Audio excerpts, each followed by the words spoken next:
Hello everyone, here I Komal Sharma welcomes you all at your own Gargi classes, a place where you can easily get all the informations relevant to your competitive exams. So आज हम romantic movement के further जो भी writings है मतलब जो भी first generation writers है सेकंड जनरेशन जो पोइट्स हैं उनके बारे में मैंने ऑलरेडी डिस्कस कर लिए हैं. Apart from those major writers कुछ और ऐसी राइटिंग्स है, कुछ और ऐसे पोएट्स हैं, फीमेल पोएट्स हैं, प्लस नॉवलिस्ट रही हुई हैं उस टाइम की. तो उनके बारे में हम आज थोड़ा ब्रीफ ओवरव्यू लेंगे. So let's begin without having much of your time. All right then. So other poets में सबसे पहले नाम आता है जॉन क्लेयर का. John Clare who was whose time duration was between 1793 till 1864. So he was the son of a farm labourer. सबसे पहली चीज़ that he was a son of a farm labourer. तो जब जॉन क्लेयर जब पैदा हुए उनके father he himself was a farm labourer.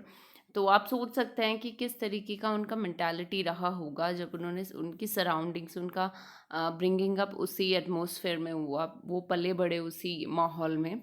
ठीक है. So he he was who came to be known for his celebratory representations of English countryside and his lamentations for the changes taking place in rural England. तो उनके जो works हैं उनमें आपको जो England के जो कंट्री साइड्स हैं उनका उनके व्यूज़ लैंडस्केप व्यूज़ आपको देखने को मिलेंगे.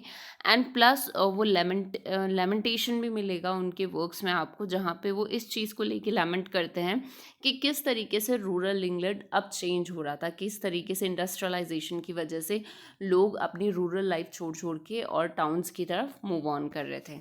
तो वो दोनों चीज़ें आपको मेजर मिलेगी यहाँ पे.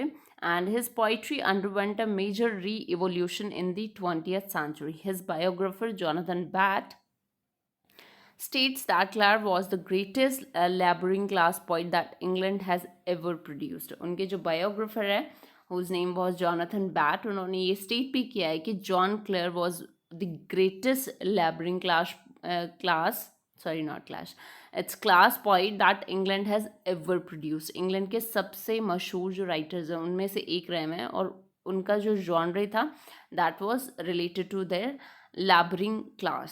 ठीक है. So, no one has ever written more powerfully of nature, of rural childhood, and of alienated and unstable self. तो उनके जो पोइट्रीज़ हुआ करती थी उनमें मेजर जो बैकग्राउंड हुआ करता था natural background, rural childhood, alienated and unstable self.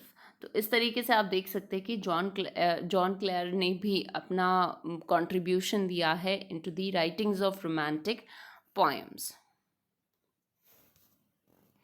Another poet was George Crabbe. George Crabbe, जिनका time duration from 1754 till 1832. So during the Romantic period, he wrote closely observed realistic portraits of rural life in the heroic couplets of the Augustan age. जो realistic pictures हैं rural life की उन्होंने अपनी points में picturise की है, लेकिन उनका जो राइटिंग स्टाइल था वो हीरोइक कपलेट था जो कि ऑगस्टन एज के जो राइटिंग स्टाइल थी वहाँ से ही ऑब्जर्व था. ठीक है. And Lord Byron who was an admirer of Crabbe's poetry described him as the nature sternest painter yet the best. और लॉर्ड बायरन ने इनको प्रेज भी किया है जॉर्ज क्रैबे को, और लॉर्ड बायरन ने जॉर्ज क्रैबे को कहा है that he was the nature sternest painter and yet the best. ठीक है. सो इस तरीके से he was another main renowned poet of the era.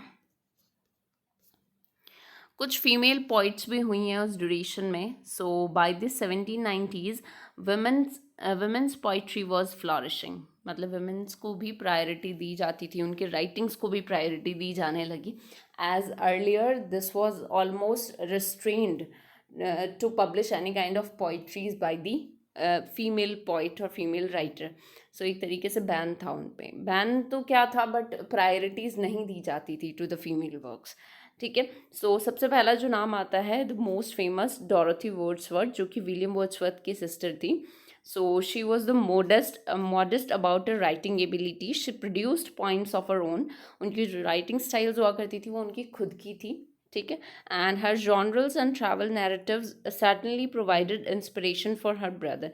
In fact उनकी जो राइटिंग स्टाइल थी रिलेटेड टू ट्रैवल नैरेटिव्स, वो उनके ब्रदर को भी, विलियम वर्ड्सवर्थ को भी इंस्पायर करती थी। और इनके अलावा डोरोथी वर्ड्सवर्थ के अलावा भी बहुत सारी फीमेल राइटर्स उस ड्यूरेशन में ऐसा आई हैं, बट ज़्यादा किसी को इतना रिकग्निशन नहीं मिल पाया क्योंकि इनिशियल स्टेज था the female writers at that time. While we talk about romantic novel, तो रोमांटिक नावल्स में सबसे पहला नाम आता है Mary Shelley, who was wife of P B. Shelley. ठीक है, सो उनका एक मोस्ट रिनाउंड वर्क है फ्रैंकनस्टीन, विच वाज पब्लिश्ड इन 1818। तो ये उनका वेल रिनाउंड नावल है जो कि गॉथिक जॉनरे में आता है। ठीक है, तो मैरी शेली का ये एक वन एंड ओनली वर्क है जिसकी वजह से उन्हें फेम मिली थी। आप चाहो तो इसको स्टडी कर सकते हो, और if you want me to upload particular video related to this novel then you can comment below and ask me to. So Mary Shelley was the well-renowned novelist of the era. Another one was Jane Austen. Jane Austen के बारे में definitely आपने सुना होगा, उनके बहुत सारे writings ऐसे हैं जो कि डेफिनेटली उनके नॉवेल्स म्यूचुअल हुआ करते थे, अंडरस्टैंडेबल हैं उनके नॉवेल्स, तो डेफिनेटली आपने उनके कोई ना कोई नॉवल पढ़े होंगे. So, her works included the novels of sensibility of the second half of the 18th century and are part of the transition to 19th century realism. ठीक है, उनके जो नॉवेल्स है उनको नॉवेल्स ऑफ सेंसिबिलिटीज़ बोला जाता है क्योंकि सेंसेस को बहुत ज़्यादा अफेक्ट करते हैं उनके novels, realistic representation of that era. ठीक है, जब 18th और 19th सेंचुरी का जो ट्रांजिशन पीरियड था उस टाइम पे जो भी रियलिस्टिक पिक्चर थी of society, specifically of women, तो वो उन्होंने अपने नॉवेल्स में डिपिक्ट करी है. हर प्लॉट्स दो फंडामेंटली कॉमिक.